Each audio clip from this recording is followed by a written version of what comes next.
اعوذ باللہ من الشیطان الرجیم بسم اللہ الرحمن الرحیم اللہم صلی علی سیدنا محمد معدن الجود والکرم وآلہ وسلم۔ سامعین و ناظرین اکرام، السلام علیکم ورحمۃ اللہ وبرکاتہ۔ آج کا ہمارا موضوع یہ ہے کہ اللہ تعالیٰ سے ملاقات کی تیاری کیسے کریں۔ سب سے پہلے تو اس کو ایک ذہن سازی اس کو کہتے ہیں، ذہن سازی کرنا ہوگی۔ دنیا میں ہر ایک کام کے لیے ذہن سازی کی ضرورت ہوتی ہے۔ پہلے آپ ذہن ایک بناتے ہیں کام کے لیے، کوئی بھی آپ کاروبار شروع کر رہے ہیں، کیا کر رہے ہیں، ایک ذہن بناتے ہیں۔ کوئی بھی کام کرتے ہیں ذہن سازی ہوتی ہے، ضرورت اس کے پیچھے ہوتی ہے۔ بچہ بڑا ہو گیا، تعلیم حاصل کر لی، کاروبار میں لگ گیا، اب کیا اس کی ضرورت ہے؟ شادی۔ پہلے ضرورت، اب پھر اس کے لیے ذہن سازی، اب لڑکیاں، یہ وہ حساب کتاب۔ تو ضرورت سے ابتدا ہوتی ہے، پہلے آپ ضرورت محسوس کریں۔ ہمارا مسئلہ یہ ہے کہ ہم تو اول تو اللہ سے ملاقات کی تیاری کا کوئی ذہن ہی نہیں ہے۔ یہ ایک بہت بڑا مسئلہ ہے، ذہن بنتا ہی نہیں ہے کہ اللہ تعالیٰ سے ملاقات اور اللہ تعالیٰ کے دربار میں یہاں پہ حاضری اپنی پکی کر لیں۔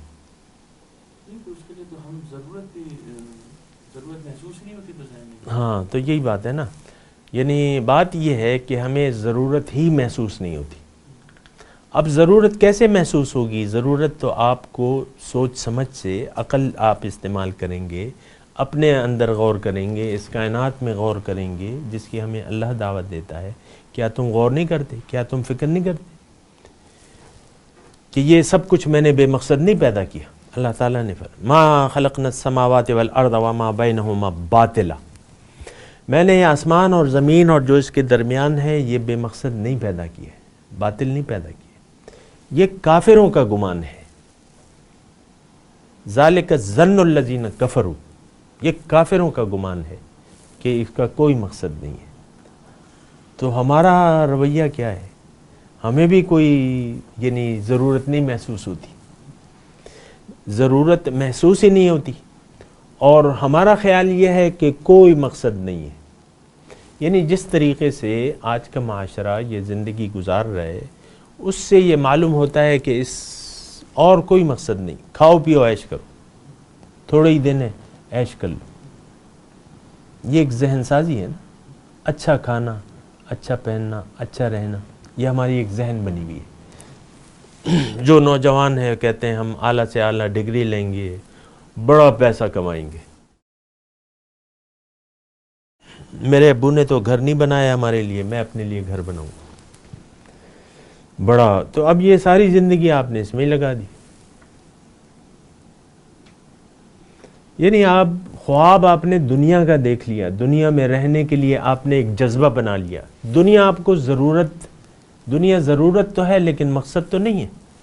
آپ نے اس کو مقصد بنا لیا، ضرورت کو مقصد بنا لیا کہ یہی کرنا ہے میں نے، اور کچھ ہو یا نہ ہو گھر میں نے بنانا ہے، بہت سا پیسہ کمانا ہے۔ آپ دیکھیں نا، یہ پیسے کی طلب اور دنیا کی طلب، یہ ہمارا ضرورت تو ہے لیکن اس کو ہم نے مقصد بنا کے جی رہے ہیں۔ ہمارے جس طرح چہرے کھلے ہوئے ہیں اور امید سے پورے ہیں، چلو کبھی تو یہ اندھیری رات کٹ جائے گی، کبھی تو حالات سدھر جائیں گے، کبھی تو بانڈ نمبر لگ جائے گا۔ ایسا ہی ہے نا، اسی حالات میں ہم زندگی گزار رہے ہیں۔ گھر کی چھت ٹپک رہی ہے لیکن ہم مطمئن ہیں، چلو بچے بڑے ہوں گے، کمائیں گے، ہم ایک عالیشان زندگی گزاریں گے۔ تو بہرحال یہ غلط باتیں ہیں۔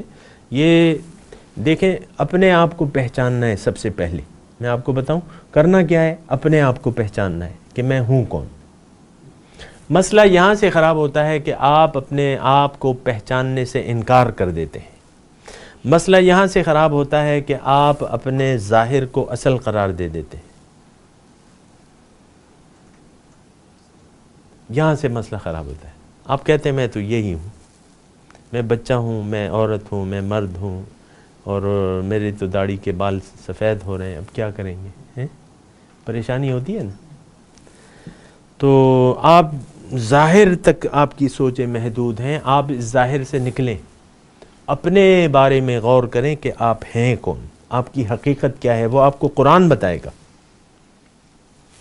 قرآن ہمیں بتاتا ہے کہ وَنَفَخْتُ فِيهِ مِن رُوحِي، اے فرشتوں جب اس میں اپنی روح کو پھونکوں پھر اس کو تم نے سجدہ کرنا ہے، ظاہر کو نہیں۔ فَإِذَا سَوَّيْتُهُ وَنَفَخْتُ فِيهِ مِن رُوحِي فَقَعُوا لَهُ سَاجِدِينَ۔ تو بہرحال سب سے پہلے دیکھیں اپنے آپ کو پہچاننا ہے۔ ہم اپنے آپ کو پہچانے بغیر جو ہے زندگی کا آغاز کر دیتے ہیں۔ اپنے آپ کو پہچانا نہیں ہے، بیعت کر لی، اپنے جو حقیقی ضرورت ہے وہ آپ کو پتہ ہی نہیں ہے، وظائف آپ پڑھنے لگے۔ ایسا نہیں ہے۔ سب سے پہلے بنیاد سے آپ بات شروع کریں۔ دیکھیں ضرورت تو ہے، اب سب سے پہلے اپنی پہچان ہے، اپنے آپ کو پہچانے، پھر اپنی منزل کو آپ نے پہچاننا ہوگا، میں نے جانا کہاں ہے۔ زندگی تو ایک سفر تو ہے نا۔ اب میری مثال کے طور پہ ایک تصویر بچپن کی بھی ہے۔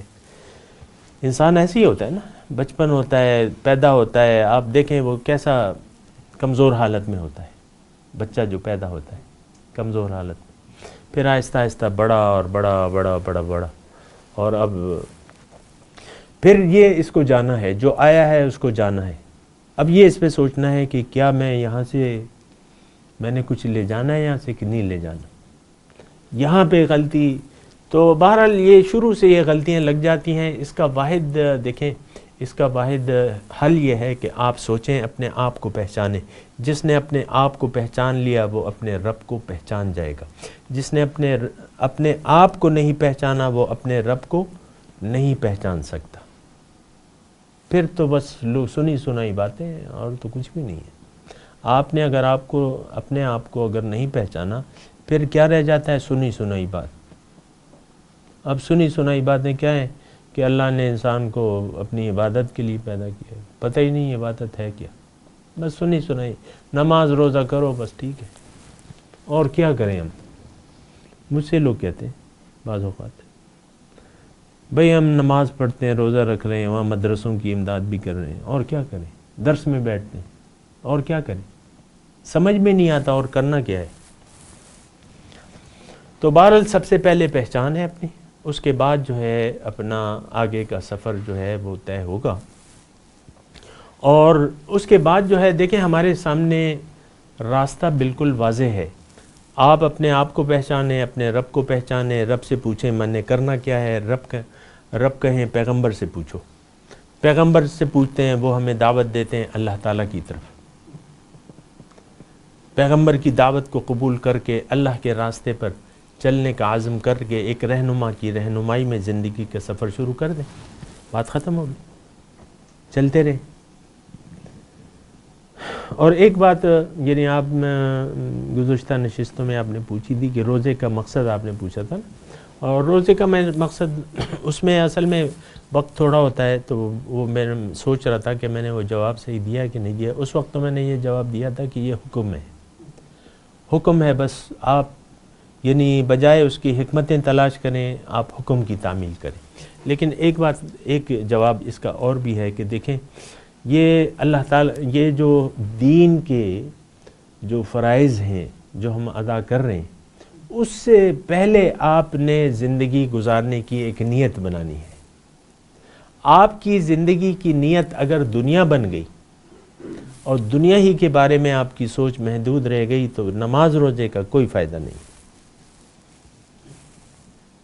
آپ نے تو نیت اللہ کی بنانی تھی، آپ نے دنیا کی نیت بنا لی، تو پھر لگے رہے۔ وہ کہتے ہیں نا لگے رہو بھیا، آج لگے ہوئے کروڑوں نمازی ہیں، کروڑوں نمازی ہیں اور مغلوب ہیں، کروڑوں روزہ دار ہیں، لیکن وہ کوئی فائدہ نہیں ہے۔ تو یہ ہوتا ہے سب سے پہلے کیا ہے؟ نیت۔ انما الاعمال بالنیات، اعمال کا دار و مدار نیت پر ہے۔ نیت آپ نے اگر اللہ کی نہیں بنائی، دنیا کی بنا لی، اور دنیا کی زندگی پر دھوکہ کھا لیا آپ نے کہ میں تو بس یہی ہوں، میرے تو یہی مسائل ہیں، تو اب آپ نماز پڑھیں یا نہ پڑھیں، لیکن یہ سارے نیک اعمال کو اللہ تعالیٰ نے قرآن میں لکھا ہے وَقَدِمْنَا إِلَى مَا عَمِلُوا مِنْ عَمَلٍ فَجَعَلْنَاهُ حَبَاءً مَنْثُورًا، ان کے جو بظاہر نیک اعمال ہیں ان کو میں لے آؤں گا اور ان کے سامنے اس کو ایک اڑتی ہوئی دھول بنا دوں گا۔ دھول کو آپ پکڑ سکتے ہیں؟ تو سب سے پہلے نیت، اور پھر جو آمنا و صدقنا، سمعنا و اطعنا، سنا اور ہم نے اطاعت کی، لیکن پہلے ایک نیت۔ وآخر دعوانا ان الحمدللہ۔ مولاي صل وسلم دائما أبدا على حبيبك خير الخلق كلهم